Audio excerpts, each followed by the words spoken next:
મહાશિવરાત્રિની પૂજા દરમિયાન શિવલિંગ પર આ 7 વસ્તુઓ ના ચડાવવી ખાસ કારણોથી કરાય છે દૂર. દર વર્ષે ફાગણ મહિનાના કૃષ્ણ પક્ષની ચતુર્દશી તિથિએ મહાશિવરાત્રિનો તહેવાર એક મહાન તહેવાર તરીકે ઉજવવામાં આવે છે. શિવપુરાણ અનુસાર આ તિથિની પવિત્ર રાત્રિએ આદિદેવ ભગવાન શિવ લાખો સૂર્યની અસરથી પ્રકાશના સ્તંભના રૂપમાં પ્રગટ થયા હતા. તેથી આ અવતાર ભગવાન શિવના દિવ્ય અવતારનો શુભ તહેવાર કહેવાય છે. પૌરાણિક ગ્રંથો અનુસાર સતીનો પાર્વતી તરીકે પુનર્જન્મ થયો હતો.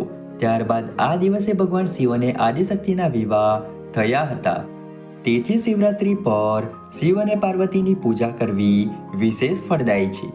શિવલિંગ પર પાણી, દૂધ, દહીં, ખાંડ, મધ, ઘી, શણ, ફૂલ, ધતુરા, ચંદન અને ફળો ચડાવવામાં આવે છે.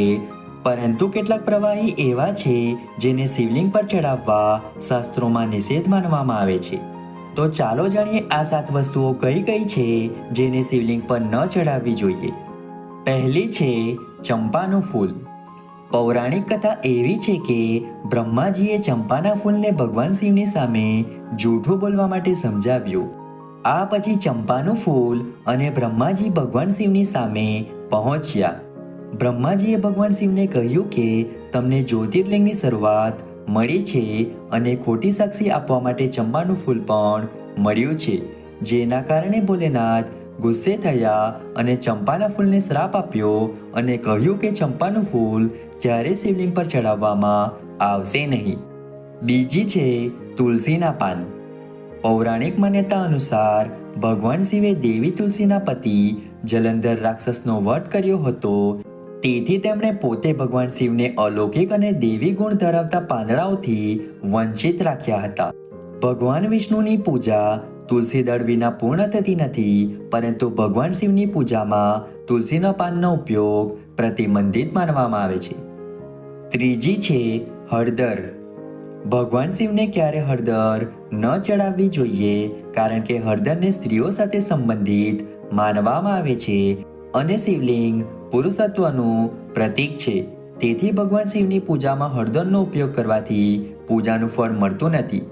આ કારણથી શિવલિંગ પર હળદર ચડાવવામાં આવતી નથી. એવું પણ માનવામાં આવે છે કે હળદરના ગરમ સ્વભાવને કારણે તેને શિવલિંગ પર ચડાવવું વર્જિત માનવામાં આવે છે.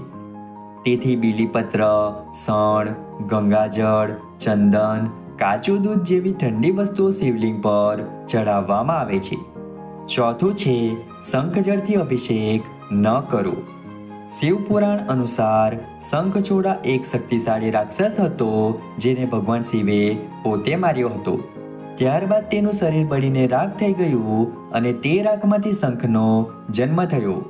તેથી મહાશિવરાત્રિ પર શિવલિંગને શંખ સાથે ક્યારેય જળ ચડાવવામાં આવતું નથી. પાંચમું છે નારિયેળ પાણી.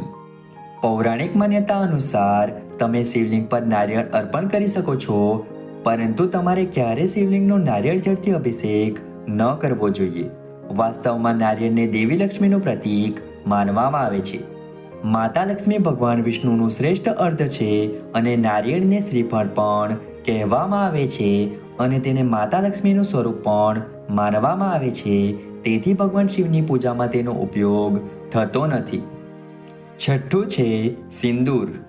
ભગવાન શિવને ક્યારે પણ મેકઅપની વસ્તુઓ, ખાસ કરીને સિંદૂર અને કુમકુમ ન ચડાવવું જોઈએ.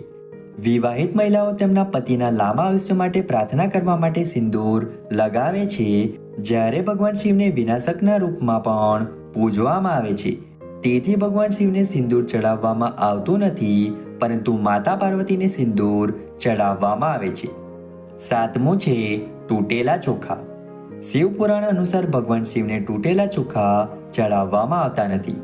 તૂટેલા ચોખાને અપૂર્ણ અને અશુદ્ધ માનવામાં આવે છે, તેથી તે ભગવાન શિવને ચડાવવામાં આવતા નથી. શાસ્ત્રો કહે છે કે શિવલિંગના સ્પર્શથી જ પરેશાનીઓ દૂર થઈ જાય છે. તેથી 8 માર્ચે 3 મુખ્ય દોષોમાંથી મુક્તિ મેળવવા માટે ખૂબ જ ખાસ અવસર છે. આ દિવસે 3 પ્રકારના વિશેષ પાનથી શિવની પૂજા કરો. શિવલિંગ પર પાણીનો એક લોટો ચડાવવાથી ભગવાન શિવ પ્રસન્ન થાય છે, પરંતુ મહાશિવરાત્રિ પર વિધિ પ્રમાણે ભગવાન શિવને બેલપત્ર ચડાવવામાં આવે તો પિતૃદોષમાંથી મુક્તિ મળે છે. બેલપત્ર ખૂબ જ અસરકારક માનવામાં આવે છે. મહાશિવરાત્રિ પર ભગવાન શિવને ઊંધું કરીને બેલપત્ર ચડાવો. તેમાં 3 પાંદડા હોવા જોઈએ, જે ક્યાંથી પણ તૂટેલા ન હોવા જોઈએ. બેલપત્ર ક્યારેય બગડતું નથી. તેને ધોઈને ફરીથી શિવને અર્પણ કરી શકાય છે. શનિ દોષથી મુક્તિ મેળવવા માટે મહાશિવરાત્રિ પર શમીને શિવલિંગ પર ચડાવવું ફાયદાકારક માનવામાં આવે છે. શમીના પાનમાં શનિનો વાસ છે અને શિવ શનિના ગુરુ છે. આવી સ્થિતિમાં શનિ શિવલિંગ પર શમીના પાન ચડાવવાથી સાધકને પરેશાન કરતા નથી. મહાશિવરાત્રિ પર ભગવાન શિવને ભાંગ અને ધતુરો અથવા તેના પાન અર્પણ કરો.